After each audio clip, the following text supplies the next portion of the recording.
Hey guys, it's QuickyBaby and welcome back to World of Tanks. This time I am playing in the 112. This is a tier 8 Chinese heavy premium tank.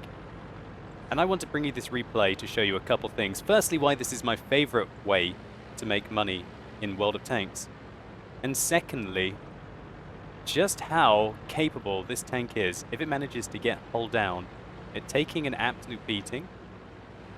And if you can manage to tame this 122mm on the tank, it's capable of dishing out a punishment as well.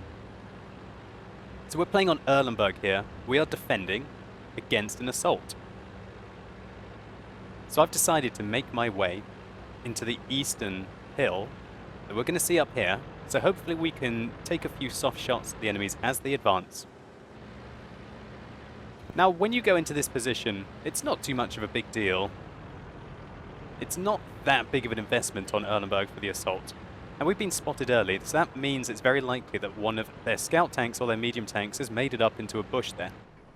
Now one of the best things about the 112 is that it has 380 meters view range, unlike the IS-6, which I believe has 350. This means that you can spot your enemies at much further distances.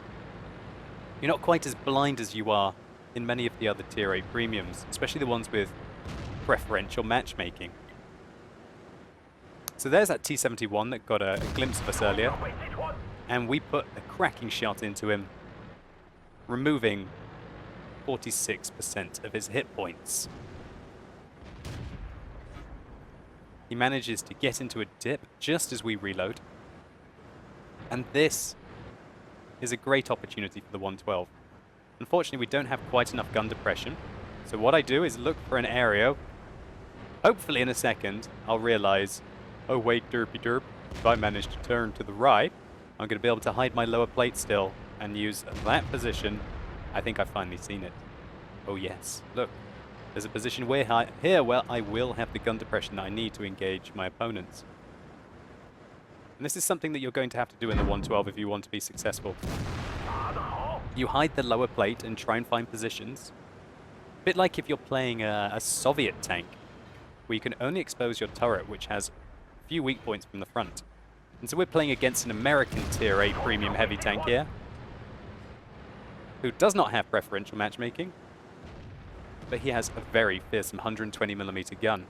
But as long as we stay hull down and he exposes his hull armor, doesn't matter. We put 3 out of 3 into him there, doing 1,172 damage, removing him from the game. So next up is an IS-3. But before that, a T-54E1. But we just narrowly miss. Shell dips. This gun is not the most accurate. And even at 20 meters or so, how far that guy was away from me, we're unable to hit him. So the IS-3 has got pretty well-angled frontal armor. And if I want to use the standard rounds in this tank, which have got 175mm of penetration, one of the downsides to all of the 122mm on Chinese and Soviet vehicles, we're going to have a hard time going through this tier 8 Soviet heavy tank. Finally, our third one goes through his front. And in retrospect, it would have been probably better if I had loaded a heat round. We were only able to pen 1 out of 4 against that IS-3. If we had fired heat, we would have penned all of them. But the heat rounds are 4 times as expensive. So the T-54E1 finally manages to penetrate my tank, putting a shot into the cupola, as we can see there. And we narrowly miss him again. So we penned 1 out of 5, I believe, against the IS-3. We would have made more money if we had just fired a heat round. It would have been exactly the same expense, and the target would have been dead. We would have picked up a kill. But let's not worry about that now. Our team did a fantastic job on this flank. I guess we outnumbered the enemies, but we have killed 4 vehicles there, leaving their smoking wrecks behind. It was a fairly even fight over there, really, considering that they did have a tier 9 medium tank against us as well, who I believe was one of the only tier 9s on their team, so that was a really good result for us. But right now, I've seen that the enemy have broken through the western flank, and as this is an assault,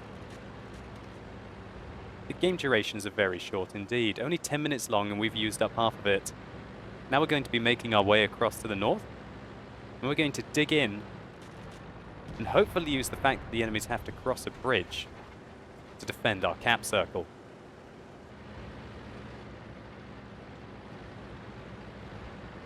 So as we highlighted, the 112, your key to survival, is to hide a couple of things. Firstly, your lower plate. Your lower plate is a terrible weak point on this tank.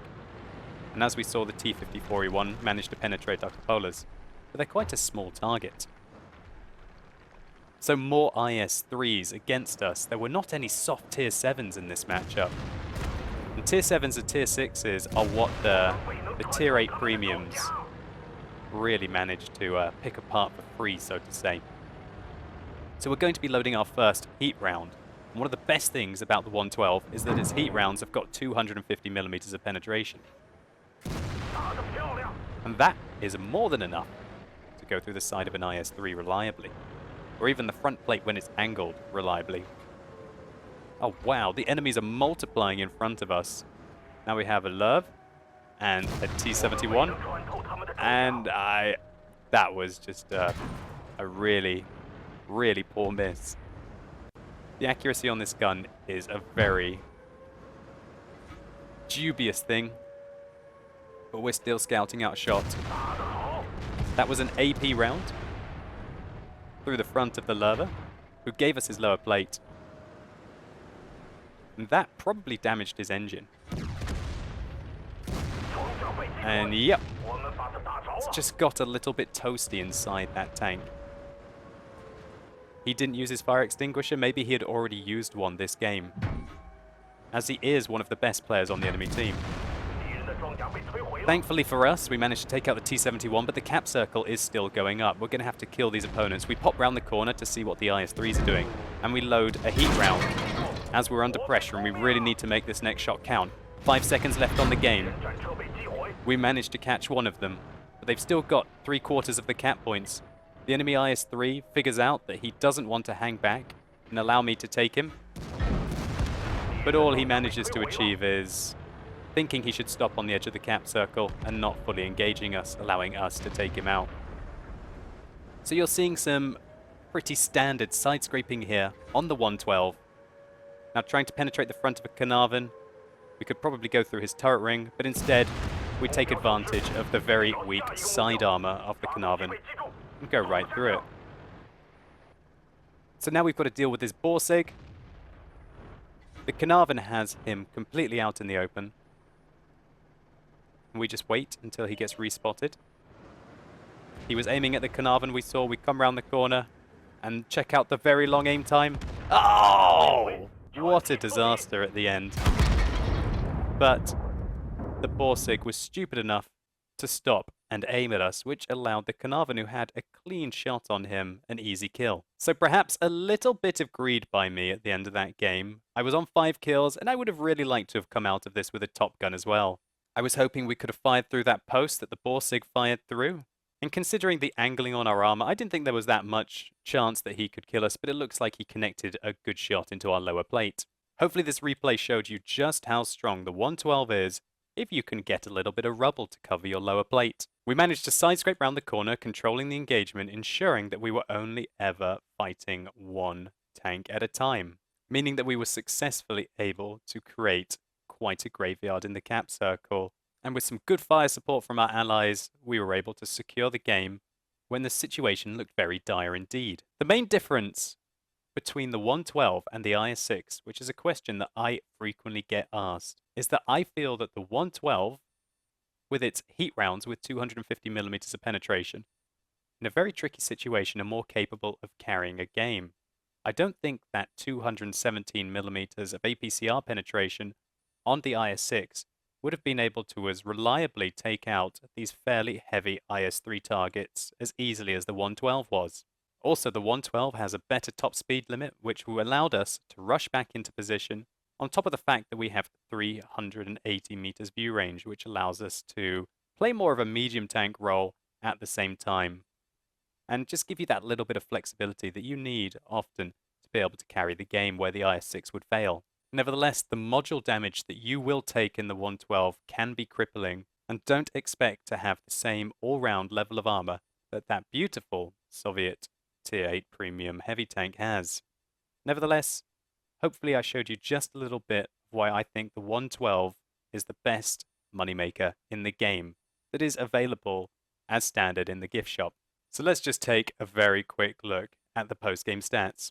So we had quite a result this game, getting the Defender's Medal and also a De Langlades Medal for destroying at least 4 enemy vehicles while they are attempting to capture a base. That's pretty much the ultimate Defender's Medal, I should think. In addition to the High Caliber Medal, as we were able to pick up just shy of 5,000 damage in that game. That extra view range came in handy as we were able to do 1,000 spotting damage to this IS-3, giving us a total damage assistance of 1,561. And combining that and the damage done with the 5 kills that we picked up, we got 1,738 base experience points.